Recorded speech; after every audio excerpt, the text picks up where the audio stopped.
Let's talk about the evolution of this storm, because it came into the west last Wednesday into Thursday with that atmospheric river bringing heavy rain and a lot of snow to the west coast. More flooding in Southern California, more mudslides.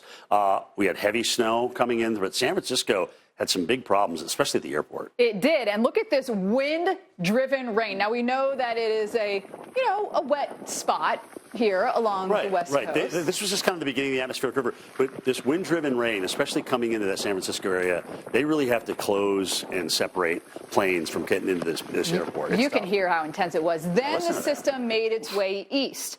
Now, as it did so, it was transforming. And yes, there was a little bit of moisture with it. But what really stole the show here as we made our way into our Friday was how dry it was into the southern plains here and how windy it was, too. You can see the dust right here.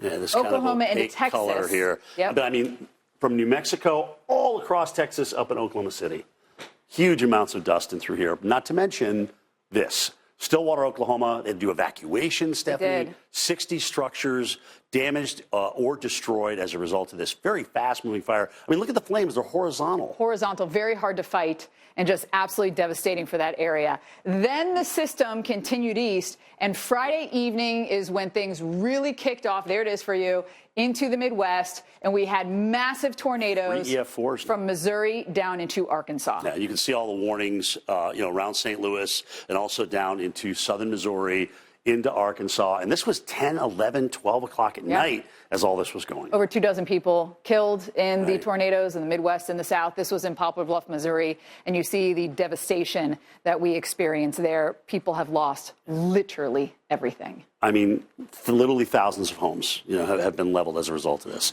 So then we go in, to Saturday, and literally right out of the gate, tornado watches into Mississippi in the early morning hours, and then PDS, 2 of them into Alabama and Mississippi as we went through Saturday. That's a particularly dangerous situation, warning for big, strong, long-lasting tornadoes. And we can take you into Tylertown, Mississippi, where Jim is pointing down to. And that is where we saw an EF3 and an EF2 tornado go through Tylertown within 40 minutes of each other. Yeah, I mean, that's absolutely crazy to have that happen. And we had it up in just to the south of Birmingham. There was another situation like that. But once this got to Georgia, it did calm down a little bit. Eastern Georgia, even into Florida, and even where we have snow on the ground. We had tornado warnings. Literally, we had tornado warnings where there is snow on the ground. So the system then continues into our Monday, bringing us tornado warning into Florida and just widespread strong winds along the East Coast. We had over 2-3 inches of rain up in parts of southeastern New England. We need it, by the way, into the northeast there. Wow, I was kind of shocked at that kind of rainfall. And of course, we also had tornadoes over the water. That is what a waterspout is. There it is off of Southport, North Carolina, and you can see it twisting and turning and churning in the water. So this was a system that impacted every state from the West Coast all the way to the East Coast. And as that's moved on out, you can almost see the beginnings of our next system, which is coming in and through here to come across. So get ready.